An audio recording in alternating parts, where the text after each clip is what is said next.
नमस्कार, स्वागत है आप सभी का। मैं हूं राजीव ढोंडियाल। शुरुआत करते हैं बुलेटिन की बड़ी खबर से। यूपी समेत देश के 5 राज्यों में विधानसभा चुनाव होने, इस खबर पर हमारी नजर है। लेकिन एक बड़ी खबर इस वक्त उत्तर प्रदेश के मुख्यमंत्री योगी आदित्यनाथ का अयोध्या का दौरा आज, और अब चुनावी चूंकि ये प्रदेश है, चुनाव होने यहां पर, लिहाजा सरगर्मियां बढ़ गई। आज बड़ी खबर आपको दे दें, सामूहिक विवाह कार्यक्रम में शामिल होंगे मुख्यमंत्री योगी आदित्यनाथ। तो अखिलेश यादव की भी रैली है। संविधान दिवस पर अखिलेश यादव की रैली, बहुजन महापंचायत रैली में शामिल होंगे अखिलेश यादव।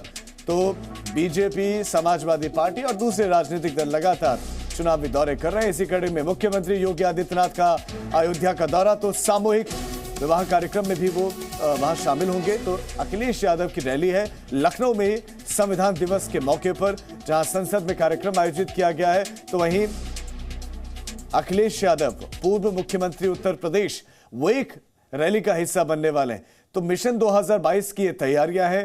कल जेवर में एक बड़ी सौगात प्रधानमंत्री मोदी ने दी, जो है शिलान्यास हुआ है एयरपोर्ट का। तो मुख्यमंत्री योगी आदित्यनाथ का आज अयोध्या का दौरा है। अब अयोध्या चूंकि पहुंच रहे हैं, सामूहिक विवाह समारोह में उनको शामिल होना अभी तक एक कार्यक्रम है। लेकिन जब वो अयोध्या जाते हैं तो रामलला के दर्शन भी करते हैं, हनुमानगढ़ी भी जाते हैं। लेकिन इस बार जाएंगे या नहीं, इस पर हमारी नजरें रहेंगी। तो अखिलेश यादव रैली में क्या क्या कहते हैं, इस पर भी निगाहें होंगी।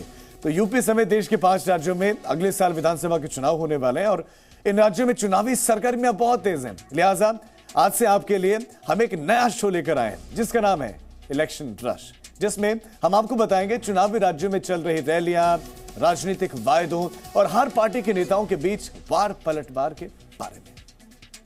तो चलिए शुरुआत करते हैं यूपी के चुनावी खबरों। सुहेलदेव भारतीय समाज पार्टी के अध्यक्ष ओम प्रकाश राजभर ने गुरुवार को कौशाम्बी जिले के नियामतपुर बाग में आयोजित महापंचायत में शामिल हुए। इस महापंचायत में उन्होंने वादा किया कि 2022 के चुनाव में अर्कवंशी समाज का विधायक बनाएंगे। महापंचायत में उन्होंने राज्य और केंद्र की बीजेपी सरकार पर भी हमला बोला। ओम प्रकाश राजभर ने कहा कि हिंदुत्व खतरे में नहीं है, बल्कि बीजेपी खतरे में है। उन्होंने कहा कि पूर्वांचल में बीजेपी की दाल गलने वाली नहीं है। एआईएमएम के अध्यक्ष असदुद्दीन ओवैसी ने जौनपुर में वंचित समाज सम्मेलन की सभा को संबोधित किया। अपने संबोधन में ओवैसी ने अपने ऊपर लग रहे बी टीम वाले कटाक्ष पर पलटवार किया। ओवैसी ने कहा, योगी आदित्यनाथ और अखिलेश यादव एक जगह बैठकर ये तय कर लें कि ओवैसी किसकी बी टीम है। जनसभा को संबोधित करते हुए ओवैसी ने राहुल गांधी पर भी तंज कसा और कहा कि मेरा नाम सुनते ही राहुल गांधी केरल चले जाते हैं। गुरुवार को यूपी की राजनीति में एक तस्वीर चर्चा का विषय बन गई। गुरुवार को जनसत्ता दल अध्यक्ष राजा भैया ने समाजवादी पार्टी के संरक्षक और पूर्व मुख्यमंत्री मुलायम सिंह यादव से मुलाकात की, जिसके बाद राजनीतिक गलियारों में तरह तरह की अटकलें शुरू हो गई। हालांकि इस मुलाकात को लेकर जब जी न्यूज ने राजा भैया से सवाल किया तो उन्होंने इसे शिष्टाचार भेंट कहा और बताया कि वो जन्मदिन की बधाई देने गए थे। वैसे तो मुलायम सिंह यादव को तमाम राजनीतिक दलों के नेताओं ने जन्मदिन की बधाई दी, लेकिन राजा भैया की बधाई बाद में आई और अकेले में आई। आए दिन अपनी पार्टी पर हमला करने वाली कांग्रेस की विधायक अदिति सिंह ने बीजेपी का दामन थाम लिया है। अब अदिति सिंह के बीजेपी में जाने से बीजेपी और कांग्रेस इसे एक दूसरे का ही नुकसान बता रही है। कांग्रेस का कहना है कि अदिति सिंह के जाने से वो और मजबूत हुए हैं। हालांकि अदिति सिंह के आने से बीजेपी को रायबरेली में कमल खिलने की उम्मीद दिखाई दे रही है।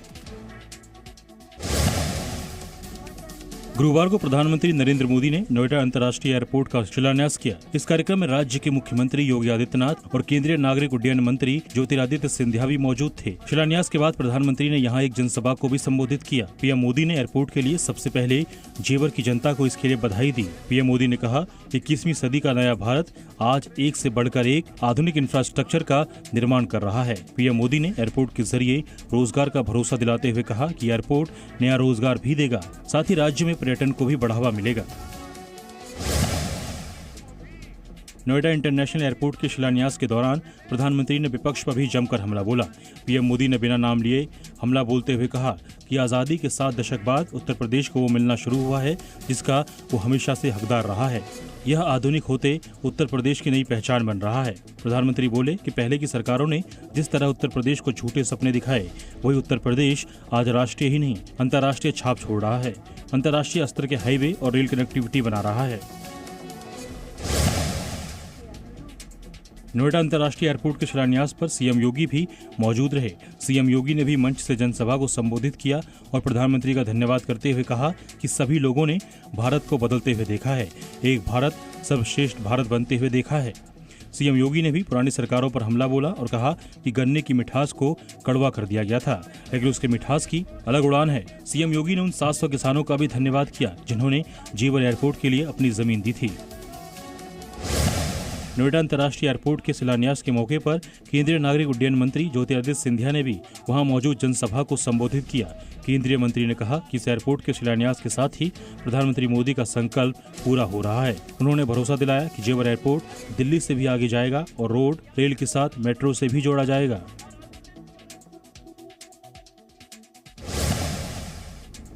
गुरुवार को यूपी के पूर्व मुख्यमंत्री और समाजवादी पार्टी के अध्यक्ष अखिलेश यादव ने लखनऊ में भाजपा हटाओ और प्रदेश बचाओ की रैली की।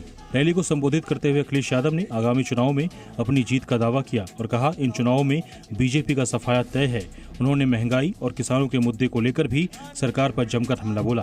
अखिलेश यादव ने कहा कि ये सरकार गन्ना किसानों का बकाया नहीं दे पा रही है और पेट्रोल डीजल के दाम महंगे हो गए हैं। उन्होंने प्रदेश में समाजवादी पार्टी के साथ हो रहे गठबंधन पर कहा कि रंग बिरंगे दल हमारे साथ हैं और सभी रंगों को जोड़कर हम खुशहाली लाएंगे। लखनऊ रैली के दौरान अखिलेश ने नोएडा अंतर्राष्ट्रीय एयरपोर्ट के शिलान्यास का जिक्र किया। अखिलेश ने कहा कि बीजेपी के लोग एक तरफ हवाई अड्डा बेच रहे हैं और दूसरी तरफ हवाई अड्डे का शिलान्यास कर रहे हैं। अखिलेश यादव ने कहा कि दिल्ली का एयरपोर्ट 60,000 करोड़ के घाटे में है, सभी एयरलाइंस घाटे में है। ये बीजेपी का गणित क्या है जो मुनाफा कमा रहे हैं? ये एयरपोर्ट इसलिए बना रहे हैं क्योंकि बनते ही बेच देंगे। उन्होंने बीजेपी के वायदे का हवाला देते हुए कहा कि हवाई चप्पल पहनने वाला हवाई जहाज में बैठेगा, लेकिन हवाई अड्डे ही घाटे में हैं। और उत्तर प्रदेश के बाद अब बात गोवा में चल रही राजनीतिक हलचल की।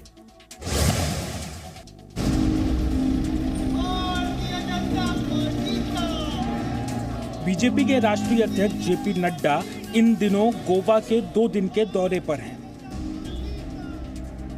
गुरुवार को एक रैली को संबोधित करते हुए उन्होंने केंद्र की योजनाओं का जिक्र करते हुए कहा कि अन्न योजना को अब मार्च 2022 तक आगे बढ़ाया गया है ताकि देश में कोई भूखा न सोए। उन्होंने गोवा की जनता का आभार जताते हुए कहा कि 2017 में हमें 32% वोट मिले। जिला परिषद स्थानीय निकाय के चुनावों में भी जनता ने बीजेपी को प्यार दिया और इससे हम आगे ही बढ़ते चले जा रहे हैं। उन्होंने कोरोना टीके के नाम पर लोगों को गुमराह करने वालों पर भी जमकर हमला बोला।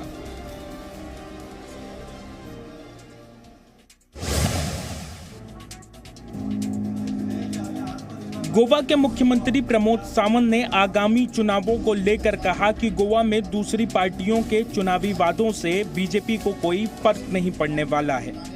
मुख्यमंत्री प्रमोद सावंत ने कहा कि बीजेपी ने कोरोना से लेकर अब तक जो काम किया है, लोग उस पर भरोसा दिखाते हुए 2022 में भी उन्हें ही वोट देंगे। उन्होंने कहा कि दूसरी पार्टियों की तरह हम अभी से कोई चुनावी वादा नहीं करेंगे। उनका दावा था कि प्रधानमंत्री मोदी के नेतृत्व में गोवा का अगला चुनाव बीजेपी ही जीतेगी। उत्तर प्रदेश और गोवा के बाद अब देखिए क्या है उत्तराखंड की चुनावी खबरें। दिसंबर के पहले हफ्ते में प्रधानमंत्री एक बार फिर उत्तराखंड का दौरा करने वाले हैं। 3 दिसंबर को प्रधानमंत्री मोदी देहरादून में जनसभा करेंगे। ऐसा माना जा रहा है कि देहरादून की जनसभा से ही पीएम मोदी 2022 का चुनावी शंखनाद करेंगे। इसके साथ ही प्रधानमंत्री दिसंबर के महीने में ही कुमाऊं का दौरा करेंगे। यहाँ भी वो एक जनसभा को संबोधित कर सकते हैं। महज चंद दिनों के अंतराल पर पीएम मोदी का उत्तराखंड का ये तीसरा दौरा होगा। 2022 में ही उत्तराखंड के विधानसभा चुनाव हैं। गुरुवार को उत्तराखंड के सीएम पुष्कर धामी ने अपने गृह जिले उधम सिंह नगर का दौरा किया। दरअसल सीएम धामी यहां बीजेपी नेता स्वर्गीय वीरेंद्र सिंह सामंती के अंतिम अरदास में पहुंचे थे। स्टेट प्लेन में पंतनगर एयरपोर्ट उतरने के बाद मुख्यमंत्री पुष्कर धामी अपने काफिले के साथ सड़क के रास्ते बगवाड़ा पहुंचे। यहाँ वो बीजेपी नेता स्वर्गीय वीरेंद्र सिंह सामंती के अंतिम अरदास में शामिल हुए, जिनकी हाल ही में एक सड़क दुर्घटना में मौत हो गई थी।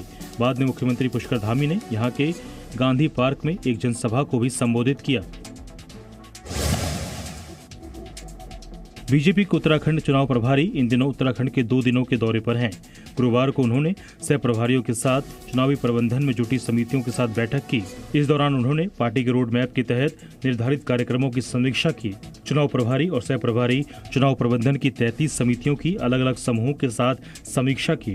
चुनाव प्रबंधन समिति की पहली बैठक चुनाव प्रभारी प्रहलाद जोशी प्रदेश कार्यालय में ही की। इसके बाद उन्होंने श्रीनगर में रुद्रप्रयाग, चमोली और पौड़ी जिले की विधानसभाओं के कोर ग्रुप के साथ बैठक की। उत्तराखंड में आम आदमी पार्टी ने मतदाताओं को लुभाने के लिए मुफ्त तीर्थ यात्रा योजना की शुरुआत करने जा रही है। गुरुवार को हरिद्वार में हर की पैड़ी पर आम आदमी पार्टी के मुख्यमंत्री उम्मीदवार कर्नल अजय कोठियाल ने गंगा जी की आरती कराने वाले पुजारी को तीर्थ यात्रा योजना की पहली टिकट देकर अभियान की शुरुआत की। आम आदमी पार्टी आज से बड़े स्तर पर पूरे प्रदेश में रजिस्ट्रेशन अभियान की शुरुआत करने जा रही है।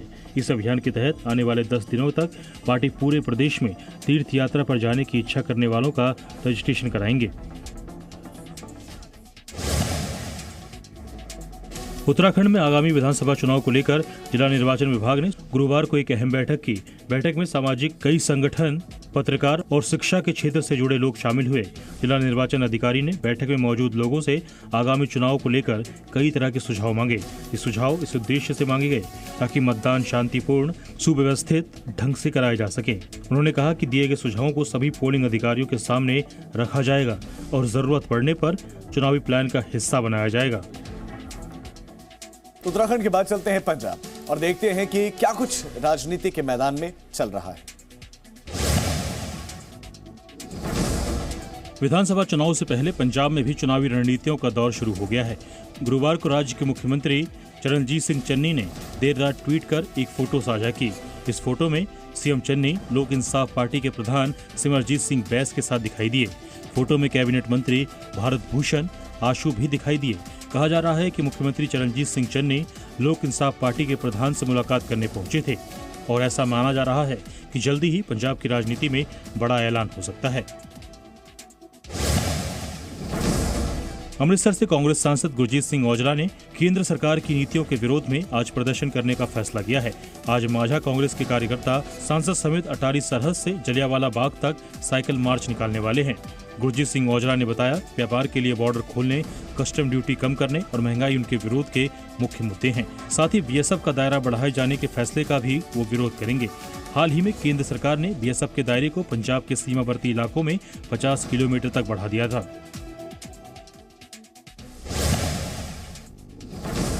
दिल्ली के डिप्टी सीएम मनीष सिसोदिया ने गुरुवार को चंडीगढ़ में एक प्रेस वार्ता की। इस दौरान उन्होंने चंडीगढ़ की हालत पर पिछली सरकारों पर जमकर हमला बोला। मनीष सिसोदिया ने कहा कि आज चंडीगढ़ राजनीतिक घमासान में पिसकर रह गया है। एक शहर जो कभी नंबर 1 था, आज वो 66वें नंबर पर पहुंच गया है। प्रेस वार्ता में मनीष सिसोदिया ने शिक्षा का मुद्दा उठाया और दिल्ली से पंजाब की शिक्षा व्यवस्था की तुलना भी की। मनीष सिसोदिया ने पंजाब के शिक्षा मंत्री निमंत्रण के बहाने चुनौती देते हुए कहा कि मैं उन्हें दिल्ली के 10 सरकारी स्कूल दिखाऊंगा, वो मुझे पंजाब के 10 सरकारी स्कूल दिखाएं। गुरुवार को पंजाब कांग्रेस के अध्यक्ष नवजोत सिंह सिद्धू ने फिर एक बार चन्नी सरकार को घेरने की कोशिश की। नवजोत सिंह सिद्धू ने मांग की कि ड्रग्स तस्करी और बेअदबी की घटना पर रिपोर्ट सार्वजनिक की जाए। सिद्धू ने चन्नी सरकार को धमकी दी, अगर ड्रग्स तस्करी और बेअदबी की घटना पर रिपोर्ट सार्वजनिक नहीं की गई तो वो अनिश्चितकालीन भूख हड़ताल पर बैठ जाएंगे। मोगा की रैली में सिद्धू ने कहा कि चन्नी सरकार बनने के बाद से ये मांग की जा रही थी ये रिपोर्ट साझा की जाए, लेकिन अब तक ये रिपोर्ट सार्वजनिक नहीं की गई है। हालांकि अब तक कांग्रेस की ओर से इस पर कोई बयान नहीं आया है। अब आपको लेकर चलते हैं बिहार के गोपालगंज और खबर दिखाते हैं जहां वोटरों को लुभाने के लिए प्रत्याशियों ने आलीशान दावत दी है। बिहार के गोपालगंज में पंचायत चुनाव में वोटरों को लुभाने के लिए जोरदार तैयारियां चल रही हैं।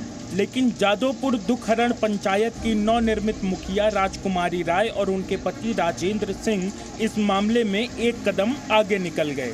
इन दोनों ने वोटरों को लुभाने के लिए चिकन पुलाव की शाही दावत दी, जिसमें एक दो नहीं बल्कि 5000 लोग शामिल हुए। हालांकि गोपालगंज डीएम डॉक्टर नवल किशोर चौधरी को इसकी शिकायत मिली और उन्होंने यहां पहुंचकर चुनाव एजेंट प्रदीप सिंह को गिरफ्तार कर लिया। साथ ही पुलिस ने लोगों के लिए बनाए 3 क्विंटल चिकन पुलाव को भी जब्त कर लिया। Presenting B News app, available on Google Play and App Store. Download it now.